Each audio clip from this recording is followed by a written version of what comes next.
Hello friends, today we will discuss about the integral and managerial approaches of public administration.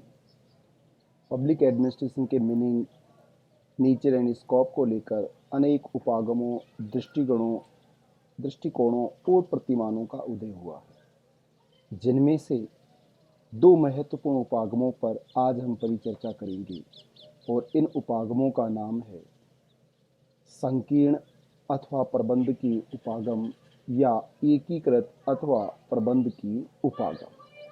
एकीकृत या समग्र उपागम और प्रबंध के उपागम अथवा संकीर्ण उपागम के नाम से इनको जाना जाता है।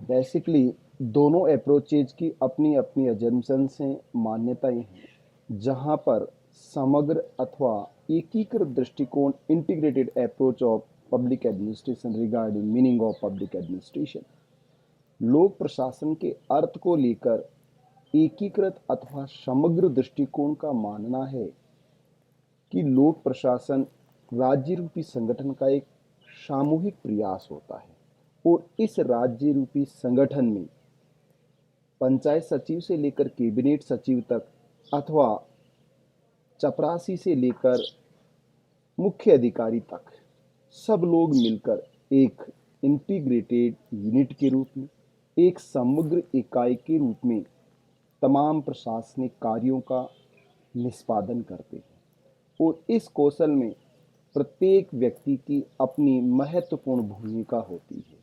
इसलिए एकीकृत अथवा प्रबंध के दृष्टिकोण की मान्यता है कि प्रशासन एक समग्र स्वरूप है, प्रशासन एक एकीकृत स्वरूप है। अतः हमें न केवल कार्यपालिका की क्रियाविधियों को, गतिविधियों को अथवा मैनेजरियल एक्टिविटीज़ को, अपितु all types of general activities को इसमें इन्वॉल्व करना चाहिए। सभी प्रकार की गतिविधियों को इसमें शामिल करना चाहिए। जबकि दूसरे दृष्टिकोण की मान्यता है, जिसे प्रबंध की दृष्टिकोण अथवा managerial approach of public administration regarding meaning of public administration, प्रबंध के दृष्टिकोण का मानना है और उसका विश्वास है, मान्यता है कि प्रबंधन एक स्पेसिफिक कौशल होता है। हर कोई व्यक्ति इस प्रबंधन के कार्य को अथवा कार्य को व्यवस्थित और क्रमबद्ध स्वरूप से निष्पादित नहीं कर सकता है। जो लोग या जो व्यक्ति अथवा जो संगठन के कार्मिक इस प्रबंध के कार्य को कुशलता के साथ, निपुणता के साथ, दक्षता के साथ परिपूर्ण करते हैं, उन्हें ही प्रबंधन के क्षेत्र में, लोक प्रशासन के अर्थ में और उनकी क्रियाओं को ही लोक प्रशासन के विशेष क्षेत्र में शामिल किया जाना चाहिए। तो आइए विस्तार से इस पर परिचर्चा करते हैं। समग्र अथवा एकीकृत दृष्टिकोण, लोक प्रशासन के अर्थ और विशेष क्षेत्र को लेकर अनेक उपागमों का उदय हुआ है और इन उपागमों में से दो उपागमों पर यदि हम परिचर्चा करें तो ये उपागम हमारे सामने उभर कर आते हैं, जिन्हें समग्र या एकीकृत दृष्टिकोण के इंटीग्रेटेड दृष्टिकोण के नाम से जाना जाता है। समग्र या एकीकृत दृष्टिकोण लोक प्रशासन के अर्थ और विशेष क्षेत्र को लेकर अनेक उपागमों का उदय हुआ है, जिनमें से समग्र प्रबंध की उपागम प्रमुख हैं। इस उपागम की मान्यता है कि सार्वजनिक नीति को लागू करने के लिए, क्योंकि हम लोक प्रशासन की बात कर रहे हैं, इसलिए राज्य रूपी संगठन के द्वारा जिन पॉलिसीज, प्रोग्राम और प्रोजेक्ट्स को एग्जीक्यूट किया जाता है, उसके संदर्भ में परिचर्चा कर रहे हैं। अनेक संगठनों का और सभी स्तर के कार्मिकों का सहयोग अपरिहार्य होता है। ये एक बेसिकली ग्रुप एक्शन होती है। इसीलिए लोक प्रशासन का अर्थ जनहित के लिए की जाने वाली सरकार की प्रत्येक क्रिया की बात कही गई। अनेक एक्टिविटीज़ जो राज्य के द्वारा, राज्य रूपी संगठन के द्वारा, सरकार के द्वारा की जाती है और उसमें प्रत्येक कार्मिक की भागीदारी होती है। इसका मतलब है कि इस उपागम की मान्यता है कि सरकार का प्रत्येक कार्य और इस कार्य में नियोजित प्रत्येक व्यक्ति अथवा प्रत्येक व्यक्तिगत इकाई को लोक प्रशासन के अर्थ और विशेष क्षेत्र में शामिल किया जाना चाहिए। एकीकृत दृष्टिकोण के प्रमुख समर्थकों में इस विषय के संस्थापक जनक या पिता Woodrow Wilson, F.J. Goodnow, L.D. White, Pfiffner, F.S. Nigro, Marshall Dimock और पर्सी मैक्विन प्रमुख हैं। ये एकीकृत दृष्टिकोण अथवा समग्र दृष्टिकोण के समर्थक हैं, जिनकी ये मान्यता है कि लोक प्रशासन प्रशासन का एक विज्ञान है और इसलिए इस लोक प्रशासन में तमाम प्रकार के कार्यों को, गतिविधियों को, क्रियाओं को और कार्मिकों को शामिल किया जाना चाहिए। जैसा कि वुड्रो विल्सन के इस कथन से हमें प्रतीत होता है, लोक प्रशासन विधि या कानून की विस्तृत एवं व्यवस्थित प्रयुक्ति है। विधि की प्रत्येक विशिष्ट प्रयुक्ति एक प्रशासनिक क्रिया होती है। लोक प्रशासन के पिता और जनक का यह मानना है कि वास्तव में लोक प्रशासन को अगर हम डिफाइन करें तो लोक प्रशासन का मतलब है कि कानून की ऐसी प्रत्येक गतिविधि, प्रत्येक क्रिया, जो गतिविधि व्यवस्थित होती है और विस्तृत स्वरूप में होती है, ऐसी प्रत्येक गतिविधि और कानून की प्रत्येक क्रिया जो इस संदर्भ में कानून को लागू करती है। अर्थात वुड्रो विल्सन ये कहते हैं कि जो संविधान बनाया जाता है और जो इसे बनाने का कार्य राजनीति विज्ञान का कार्य है, और इस संविधान को लागू करना यानी कि रूल ऑफ लॉ को, कॉन्स्टिट्यूशन को, कॉन्स्टिट्यूशनलिज्म को एग्जीक्यूट करना अथवा व्यवहारिक स्वरूप में लागू करना ही लोक प्रशासन का कार्य है। और इस विधि को लागू करने के संदर्भ में जो कोई भी विशिष्ट प्रक्रिया निष्पादित होती है या संपादित होती है या संपन्न की जाती, उस प्रत्येक विधि की प्रयुक्ति क्रिया को लोक प्रशासन के नाम से जाना जाता है। L.D. वाइट के शब्दों में, सार्वजनिक नीति को लागू करने हेतु किए जाने वाले सभी कार्य लोक प्रशासन के कार्य होते हैं। L.D. वाइट कहते हैं कि पब्लिक पॉलिसी को, प्रोग्राम को, प्रोजेक्ट्स को लागू करने के लिए जो तमाम तरह की एक्टिविटी, जो एक्शन और गतिविधियां होती हैं, उन सबको ही लोक प्रशासन के अर्थ और विषय क्षेत्र में शामिल किया जाना चाहिए। यही समग्र दृष्टिकोण है। जॉन फिफ्नर के अनुसार जन सहयोग से संचालित सभी कार्य लोक प्रशासन में शामिल हैं। लोक प्रशासन में सभी कार्य आते हैं, चाहे वह स्वास्थ्य प्रयोगशाला में एक्सरे मशीन का संचालन करना हो अथवा टकसाल में सिक्कों की ढलाई करना हो। फिफ्नर कहते हैं कि प्रत्येक प्रकार की गतिविधि समग्र दृष्टिकोण के अनुसार लोक प्रशासन का अभिन्न हिस्सा होती है। भले ही वह एक किसी अस्पताल में एक्सरे मशीन को संचालित करने का कार्य हो जो चिकित्सा का कार्य है, अथवा वह सिक्कों की ढलाई का कार्य हो जो टकसाल में किया जाता है, दोनों जीवन से जुड़ा हुआ कार्य है और मौद्रिक जीवन से या मुद्री व्यवस्था से या अर्थव्यवस्था से जुड़ा हुआ, स्वास्थ्य व्यवस्था से जुड़ा हुआ जो भी कार्य है, तमाम तरह के कार्य, दो उदाहरण देकर वो बता रहे हैं कि सब तरह के कार्य ही लोक प्रशासन के कार्य और गतिविधि माने जाते हैं। F.A. निग्रो के अनुसार लोक प्रशासन का संबंध सरकार की तीनों शाखाओं अर्थात व्यवस्थापिका, कार्यपालिका और न्यायपालिका और उनकी पारस्परिक संबंधों से है। निग्रो का ये कहना है, जैसा कि फ्रेंच राजनीतिक दर्शन शास्त्री मॉन्टेस्क्यू ने थ्री ब्रांचेज ऑफ गवर्नमेंट की बात कही है, त्रिमूर्ति शासन के अंगों की बात कही है। व्यवस्थापिका जो कानून बनाने के रूप में, कार्यपालिका जो लागू करने के, न्यायपालिका जो न्याय के संदर्भ में, न्यायिक प्रशासन के संदर्भ में कार्य करती है। तो व्यवस्थापिका, कार्यपालिका और न्याय, भले ही उसका कार्य न्याय है लेकिन जुडिशियल एडमिनिस्ट्रेशन भी होता है, न्यायिक प्रशासन भी होता है, व्यवस्थापिका का प्रशासन भी होता है, कार्यपालिका का प्रशासन भी होता है। इसलिए व्यवस्थापिका, कार्यपालिका और न्यायपालिका, थ्री ब्रांचेज ऑफ गवर्नमेंट और activity, all types activities which completed by the branches of government, इन सभी सरकार की तीनों शाखाओं और इनके द्वारा निष्पादित किए जाने वाली सभी क्रियाओं को लोक प्रशासन में शामिल किया जाना चाहिए। मार्शल डिमो का कहना है कि इसका संबंध सरकार से, सरकार के क्या और इसका मतलब विषय वस्तु से और कैसे, अर्थात डिमो कहते हैं कि लोक प्रशासन का मतलब है क्या और कैसे। क्या अर्थात कौन से कार्य किए जाते हैं और कैसे अर्थात किस तरह से किए जाते हैं, इन दोनों के समन्वय को ही लोक प्रशासन कहा जाता है।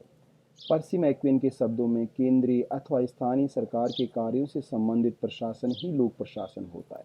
पर्सी मैक्विन कहते हैं कि भले ही वह स्थानीय सरकार, लोकल गवर्नमेंट की एक्टिविटीज़ हो या लोकल गवर्नमेंट का कार्य हो अथवा वह नेशनल गवर्नमेंट का कार्य हो, स्थानीय सरकार से लेकर राष्ट्रीय सरकार तक जो गतिविधि और क्रियाएं इन सरकारों के द्वारा निष्पादित की जाती है, उन सब क्रियाओं को लोक प्रशासन के विषय क्षेत्र में शामिल किया जाता है। इसलिए लोक प्रशासन का अर्थ केवल राष्ट्रीय सरकार से ही नहीं, राष्ट्रीय सरकार, इकाइयों प्रांतों की सरकार, राज्यों की सरकारें अथवा स्थानीय इकाइयों की सरकारें, तीनों ही स्तर की सरकारों को लोक प्रशासन में शामिल किया गया है। इस दृष्टिकोण के विपरीत जो दूसरा एकीकृत दृष्टिकोण के विपरीत कुछ प्रशासनिक चिंतकों की ये मान्यता है, उनका विश्वास है कि लोक प्रशासन के एक कौशल होता है और राज्य रूपी संगठन के द्वारा निष्पादित किए जाने वाले विशेष कौशल को ही लोक प्रशासन के विशेष क्षेत्र में शामिल किया जाता है। उनको शामिल करके ही लोक प्रशासन को डिफाइन अथवा परिभाषित किया जा सकता है। आइए मैनेजरल अप्रोच अथवा narrow approach of public administration के बारे में डिस्कस करते हैं। प्रबंध की मैनेजरियल अप्रोच अथवा प्रबंध की या संकीर्ण दृष्टिकोण, जैसा इसका नोमेक्लेचर आपको दिखाई दे रहा है कि संकीर्ण यह है लोक प्रशासन का अर्थ सीमित अर्थ में लेता है और उसके विषय क्षेत्र को एक सीमित विषय क्षेत्र मानता है। इस दृष्टिकोण की मान्यता और विश्वास है कि लोक प्रशासन एक प्रबंध की क्रिया है अथवा एक तकनीक है जो हर किसी के पास नहीं होती है। ऐसा कौशल हर व्यक्ति धारण नहीं करता है। अतः इस प्रबंधन के कार्य का संचालन सभी लोग नहीं कर सकते हैं, अपितु यह कार्य कुछ लोगों के द्वारा ही संपन्न किया जा सकता है।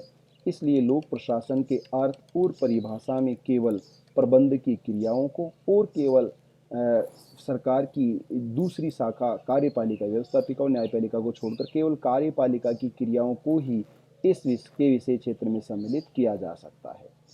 इस दृष्टिकोण के प्रमुख समर्थकों में Luther Gulick, Harvard Simon, Smithburg, Thompson, Willoughby, Henri Fayol, F M. Marx और पॉल एच. एपलबी तथा ऑडवे टेड और जेम्स डब्ल्यू. डेविस तथा मर्शन इत्यादि हैं। इन प्रशासनिक चिंतकों और विचारकों की मान्यता है कि प्रशासन, जो इसका शाब्दिक अर्थ होता है श्रेष्ठ रीति से कार्य का निष्पादन करना, इसलिए ऐसी श्रेष्ठ रीति से कार्य करने का एक विशेष कौशल कुछ लोगों में ही होता है, सब लोगों में नहीं हो सकता। इसलिए उन कुछ लोगों के कार्यों को और उन कुछ लोगों की गतिविधियों को ही लोक प्रशासन में शामिल किया जा सकता है। लूथर गुलिक के शब्दों में यह प्रशासनिक विज्ञान का वह भाग है जो सरकार की केवल कार्यपालिका शाखा से संबंधित होता है। यह प्राथमिक रूप से कार्यपालिका शाखा से, परंतु कार्य सरकार के द्वारा संपादित किए जाते हैं। प्रशासनिक समस्याएं विधायी और न्यायिक इकाइयों से भी जुड़ी होती हैं। इसका मतलब है कि लूथर गुलिक का कहना है कि भले ही उनका संबंध न्यायिक अथवा व्यवस्थापिका इकाइयों से होता है, परंतु प्राथमिक रूप से ये कार्यपालिका शाखा का ही कार्य होता है। हर्बर्ट साइमन, स्मिथबर्ग और थॉमसन की मान्यता है कि सामान्य प्रयोग में लोक प्रशासन का अर्थ केंद्रीय सरकार, प्रांतीय सरकार और स्थानीय सरकारों की केवल कार्यपालिका शाखाओं से होता है। आपको ध्यान रखना है कि यहाँ तीनों स्तर की बात कही गई है, परंतु तीनों स्तर की स्थानीय सरकार, प्रांतीय सरकार और केंद्रीय सरकार की जो executive activities which completed by the executive branch of government, स्थानीय सरकार की कार्यपालिका शाखा, प्रांतीय सरकार की कार्यपालिका शाखा और केंद्रीय सरकार की कार्यपालिका शाखाओं की क्रियाओं को ही लोक प्रशासन में शामिल किया गया है। अर्थात समग्र दृष्टिकोण की तरह यहाँ तीनों स्तर की सरकारों को तो स्वीकार किया गया है, परंतु तीनों ही स्तर, स्थानीय, प्रांतीय और केंद्रीय स्तर की सरकारों की केवल कार्यपालिका की कौशलपूर्ण गतिविधियों को ही इसमें शामिल करने की बात कही गई है। विलोबी के शब्दों में व्यापक अर्थ में ये सरकार के सभी कार्यों से, परंतु संकीर्ण अर्थ में केवल प्रशासनिक शाखा से जुड़ा हुआ। यहाँ विलोबी दोहरे अर्थ में इसको अभिव्यक्त करते हैं कि ये बड़े स्तर पर सभी कार्यों से है, लेकिन अगर बात लोक प्रशासन की करें तो ये केवल प्रशासनिक शाखा से जुड़ा हुआ है। Paul H. एपलबी के शब्दों में नीति निर्माण ही लोक प्रशासन का सार है। ये एपलबी का कहना है कि पॉलिसी मेकिंग का जो कार्य होता है तो वही इसका मूल आधार होता है जिसको लागू किया जाता है। डेविस के अनुसार लोक प्रशासन को सरकार की कार्यकारी शाखा के रूप में पहचाना जाता है। डेविस कहते हैं कि लोक प्रशासन की पहचान ही केवल एग्जीक्यूटिव ब्रांच से होती है। E.N. ग्लेडेन के अनुसार लोक प्रशासन सरकार के प्रशासन से संबंधित है। डी वाल्डो की मान्यता है कि लोक प्रशासन राज्य के विषयों या मामलों को लागू करने के रूप में प्रबंधन की कला और विज्ञान है जो सब लोगों के पास नहीं होती है। परंतु इन दोनों उपागमों के इस प्रतिरोध और एक दूसरे के विपरीत विचारकों पर अगर हम दृष्टिपात करें अथवा नज़र डालें, तो समीक्षा करने के बाद हमें ये महसूस होता है कि इन दोनों के बीच प्रतिरोध नहीं है, अपितु दोनों का कहने का तरीका अलग अलग है, क्योंकि दोनों ही, भले वो व्यवस्थापिका हो, कार्यपालिका हो, न्यायपालिका हो, एक दूसरे से जुड़ी हुई होती हैं और एक दूसरे की गतिविधियों और क्रियाओं और कार्यों को प्रभावित भी करती हैं। निकोलस हेनरी का मत है, लोक प्रशासन व्यापक रूप में सिद्धांत और व्यवहार का मेल जोल है। अर्थात सिद्धांत, जहाँ पॉलिटिकल साइंस की बात की गई कि पॉलिसी मेकिंग का कार्य पॉलिटिकल साइंस का जो है थ्योरी है, और उस पॉलिसी प्रोग्राम और प्रोजेक्ट को एग्जीक्यूट करना जो कि पब्लिक एडमिनिस्ट्रेशन का कार्य है। तो इन दोनों के बीच मेलजोल ही क्या है? लोक प्रशासन है, जिसका ध्येय राज्य और समाज के बीच संबंधों के चिंतन को सर्वोत्तम स्वरूप प्रदान करना होता है। हेनरी ने लोक प्रशासन को 3 आयामों, नंबर 1 अभिकरण के रूप में कि वह एक एजेंसी के रूप में कार्य कर रहा है, दूसरा जनहित के रूप में पब्लिक इंटरेस्ट में, और तीसरा उसकी उपलब्धता क्या है। इन तीनों के आधार पर निकोलस हेनरी लोक प्रशासन को डिफाइन कर रहे हैं कि वह एजेंसी अभिकरण जो कार्य कर रहा है किस के हित में, अपने हित में यानी कि जनहित में कार्य कर रहा है तो जनहित में, और उपलब्धता उसकी क्या स्थिति है, क्या उसकी असेसेज है और क्या उसकी अवेलेबिलिटी है। एफ ए निग्रो और एल जी निग्रो ने भी लोक प्रशासन को व्यापक स्वरूप में परिभाषित किया है। अर्थात लोक प्रशासन का उनका अर्थ है लोक मामलों में यह सरकारी समूह है। इसका मतलब है कि सार्वजनिक प्रशासन यह सरकार के तीनों अंगों व्यवस्थापिका, कार्यपालिका और न्यायपालिका तथा इन तीनों ही अंगों के पारस्परिक संबंधों से जुड़ा हुआ है। लोक नीतियों को लागू करने में यह प्रमुख भूमिका का निर्वहन करता है। इसी क्रम में राजनीतिक प्रक्रिया का एक अभिन्न हिस्सा होता है। यह निजी प्रशासन से अनेक भिन्नताएं भी रखता है तथा यह जन सुविधाओं को जनता तक पहुंचाने के लिए असंख्य निजी संगठनों के साथ एसोसिएटेड अथवा जुड़ा हुआ भी रहता है। अर्थात यहाँ पर एक समग्र दृष्टिकोण को स्वीकार करते हुए निग्रो एंड निग्रो का ये कहना है कि इनमें विभिन्नताएं सार्वजनिक और निजी प्रशासन में भी, लेकिन ये जिस तरह से सार्वजनिक और निजी प्रशासन पृथक नहीं हैं, उनमें बहुत अधिक समानताएं हैं। राज्य रूपी संगठन और राज्य के द्वारा मान्यता प्राप्त अथवा अन्य निजी संगठन मिलकर ही, चाहे वो पब्लिक प्राइवेट पार्टनरशिप पीपीपी का मॉडल हो अथवा निजी संगठनों और राज्य रूपी संगठनों के द्वारा मिलकर जनता के लिए जो सुविधाएं उपलब्ध कराई जाती हैं, जनता के आधारभूत सुविधाओं के क्षेत्र में उनके विकास के लिए जो कार्य किए जाते हैं, भले ही राज्य रूपी संगठन का इंटरेस्ट, जन पब्लिक इंटरेस्ट अधिक होता है और अन्य निजी संगठनों का ट्रेडिंग इंटरेस्ट अथवा व्यापारिक हित अलग होता है, सेल्फ इंटरेस्ट अधिक होता है, परंतु दोनों के द्वारा ही जनता को सुविधाएं उपलब्ध कराने में कार्य किया जाता है। इसी तरह से व्यवस्थापिका, कार्यपालिका और न्यायपालिका तीनों एक दूसरे से जुड़ी हुई हैं। अगर पॉलिसी मेकिंग नहीं होगा, प्रोग्राम डिजाइन नहीं होगा और प्रोजेक्ट डिजाइन नहीं होगा तो एग्जीक्यूट किसी को किया जाएगा, और अगर सही तरीके से एग्जीक्यूट नहीं किया जाएगा तो जुडिशरी एडमिनिस्ट्रेशन उसमें इंटरफेयर कैसे करेगा। तो इसका मतलब है कि कहीं ना कहीं ये तीनों जुड़ी हुए हैं। इसलिए एकीकृत दृष्टिकोण और समग्र दृष्टिकोण को ध्यान में रखते हुए निष्कर्ष के रूप में कहा जा सकता है कि लोक प्रशासन एक नवोदित और 19वीं शताब्दी का नवीन विषय है। इस विषय के सिद्धांतों के अंतर्गत न केवल अपने स्वतंत्र अपितु इंटरडिसिप्लिनरी थ्योरीज और अप्रोचेज को शामिल किया गया, भले ही वो नीति शास्त्र से हो, मनोविज्ञान से हो, लेखा शास्त्र से हो, वाणिज्य शास्त्र से हो, प्रबंधन से हो, अनेक क्षेत्रों से हो सकते हैं। इसी तरह से जो लोक प्रशासन की क्रिया है उसमें सामान्य आदमी से लेकर विशिष्ट आदमी तक, तकनीकी कौशल रखने वाले से लेकर लेबर वर्क करने वाले तक सबको शामिल किया जाता है। ये एक मिलीजुली और समन्वित प्रक्रिया है। ये लोक प्रशासन के अर्थ और विषय क्षेत्र के संदर्भ में एकीकृत और संकीर्ण दृष्टिकोण था, जिसके बारे में हमने परिचर्चा की। आप सभी का बहुत बहुत धन्यवाद। थैंक्स।